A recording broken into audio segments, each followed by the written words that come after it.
আসসালামু আলাইকুম। এটিএন বাংলা সংবাদে সবাইকে স্বাগত জানাচ্ছি ফাতিহা শাফি।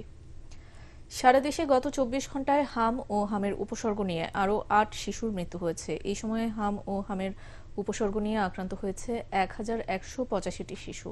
স্বাস্থ্য অধিদপ্তরের হাম বিষয়ক প্রতিবেদনে এসব তথ্য জানানো হয়। বিজ্ঞপ্তিতে জানানো হয়, গত একদিনে দেশে হামের উপসর্গ নিয়ে আরও ৭ শিশুর মৃত্যু হয়েছে। সেই সঙ্গে নিশ্চিতভাবে হামে আক্রান্ত হয়ে আরও একটি শিশু মারা যান।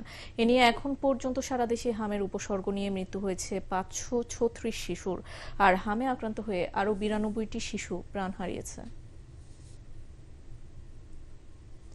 হামে শিশু মৃত্যুর ঘটনায় দায়িত্বে অবহেলা এবং উদ্দেশ্যপ্রণোদিতভাবে হামের ভ্যাকসিন যথাসময়ে আমদানি না করার অভিযোগে অন্তর্বর্তী সরকারের সাবেক প্রধান উপদেষ্টা ড মোহাম্মদ ইউনূস ও সাবেক স্বাস্থ্য উপদেষ্টা নূরজাহান বেগম সহ ৫ জনের বিরুদ্ধে মামলার আবেদন খারিজ করে দিয়েছেন আদালত। সকালে ঢাকার অতিরিক্ত চিফ মেট্রোপলিটন ম্যাজিস্ট্রেট জসিতা ইসলামের আদালতে এ মামলার আবেদন করেন কিশোরগঞ্জ ৫ আসনের সংসদ সদস্য মুজিবুর রহমান ইকবাল।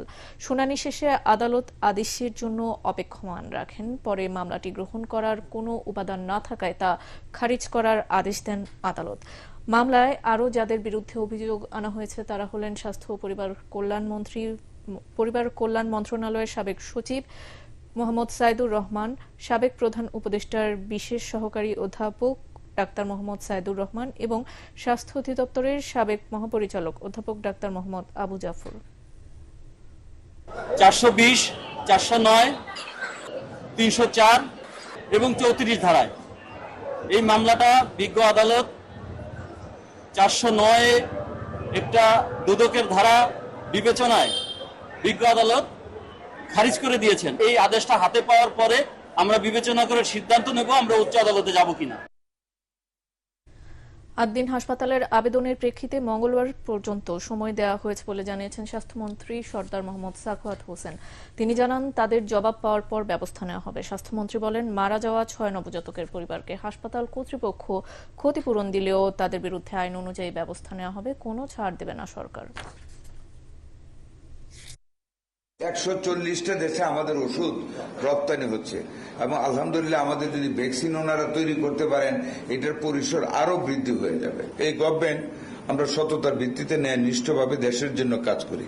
কাজে এটা যেহেতু জনস্বার্থ সংশ্লিষ্ট, আমরা জনস্বার্থ সংশ্লিষ্ট থেকে এক বিন্দু মাত্র পিছপা হব না। দেশের আইন শৃঙ্খলা পরিস্থিতি উদ্বেগজনক। টিআইবির এমন প্রতিবেদন পত্রিকা নির্ভর বলে মন্তব্য করেছেন স্বরাষ্ট্রমন্ত্রী সালাউদ্দিন আহমদ। গত বছরের চেয়ে আইন শৃঙ্খলা পরিস্থিতির উন্নতি হয়েছে। সচিবালয়ের নিজ কার্যালয়ে এসব কথা বলেন তিনি।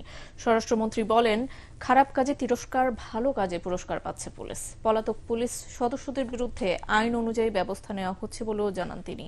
রামিসা হত্যার তদন্ত, দৌলতদিয়া বাস থেকে যাত্রী নামানো এবং মুন্সিগঞ্জে গণধর্ষণকারীদের শনাক্তের কারণে ১৫ পুলিশ সদস্যকে পুরস্কৃত করেন স্বরাষ্ট্রমন্ত্রী।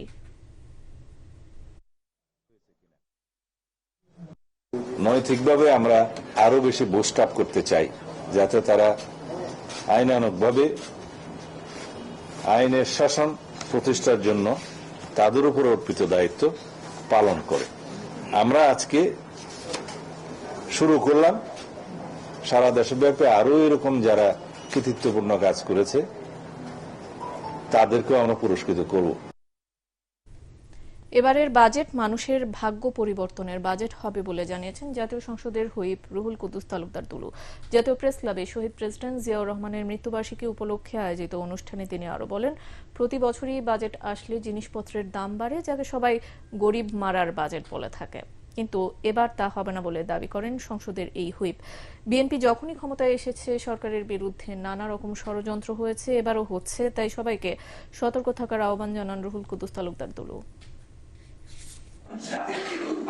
বাংলাদেশের মানুষের ভাগ্যের পরিবর্তনের জন্য একটা সুষম সুন্দর বাজেট, জনবান্ধব বাজেট, যে বাজেটে বাংলাদেশের মানুষের ভাগ্যের পরিবর্তন হবে, যে বাজেটের মাধ্যমে মানুষের এই কষ্টের এই যে জিনিসপত্র দ্রব্যমূল্য নিত্যপণ্যের দাম বেড়ে যাবে, এটা ইনশাআল্লাহ হবে না। এবার আন্তর্জাতিক লেবাননের সাথে যুদ্ধবিরতি লঙ্ঘনের অভিযোগে ইরান ও ইসরায়েলের মধ্যে নতুন করে পাল্টাপাল্টি হামলা শুরু হয়েছে। লেবাননের বৈরুতে ইসরায়েলি হামলার জবাবে ইসরায়েলের বিভিন্ন লক্ষ্যবস্তুতে ক্ষেপণাস্ত্র হামলা চালিয়েছে ইরান। পাল্টা হামলায় তেহরান, ইস্পাহান সহ ইরানের কয়েকটি শহরে আঘাত করে ইসরায়েল। উত্তেজনার মধ্যে তেহরানের খামিনি আন্তর্জাতিক বিমানবন্দরে ফ্লাইট চলাচল স্থগিত ও জেরুজালেমে মার্কিন দূতাবাসও বন্ধ রাখা হয়েছে। এদিকে ইরান ইসরায়েলের সংঘাতের প্রভাবে বিশ্ববাজারে জ্বালানি তেলের দাম আবারও বেড়েছে। 3 ম্যাচ সিরিজের প্রথম ওয়ানডেতে আগামীকাল বাংলাদেশের মুখোমুখি হবে অস্ট্রেলিয়া। এর আগে 20 ম্যাচে অস্ট্রেলিয়ার বিপক্ষে খেললেও রেকর্ডটা মোটেই ভালো নয় টাইগারদের। জিতেছে মাত্র একটিতে, বাকি 19টি ম্যাচেই জয় পেয়েছে অজিরা। 2005 সালের জুনে কার্ডিফে পাওয়া জয়টি এখনও ভরসা হয়ে আছে লাল সবুজের দলের। এবার সেই সংখ্যা বাড়াতে মরিয়া ফিল সিমন্সের শিশুরা। এদিকে আসন্ন 3 ম্যাচের ওয়ানডে সিরিজের আগে বড় ধাক্কা খেয়েছে অস্ট্রেলিয়া। 2 গুরুত্বপূর্ণ তারকা ট্রাভিস হেড ও মিচেল মার্শকে ছাড়াই মাঠে নামতে হবে বিশ্ব চ্যাম্পিয়নদের। লেগ স্পিনার তানভীরও বাদ পড়েছেন চোটের কারণে। তাদের বদলে দলে সুযোগ রাখা হয়েছে Matt Short, Oliver Peake, off spinner Todd মার্ফিকে। মিরপুর শেরেবাংলা স্টেডিয়ামে বেলা 11টায় শুরু হবে সিরিজের প্রথম ওয়ানডে।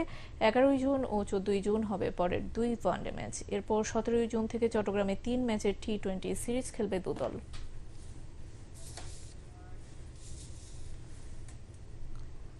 পরবর্তী সংবাদ দেখার আমন্ত্রণ জানিয়ে এখনকার মতো শেষ করছি। এটিএন বাংলা সংবাদ ইউটিউবে দেখতে ব্রাউজ করুন youtube/ATN বাংলা নিউজ। ধন্যবাদ।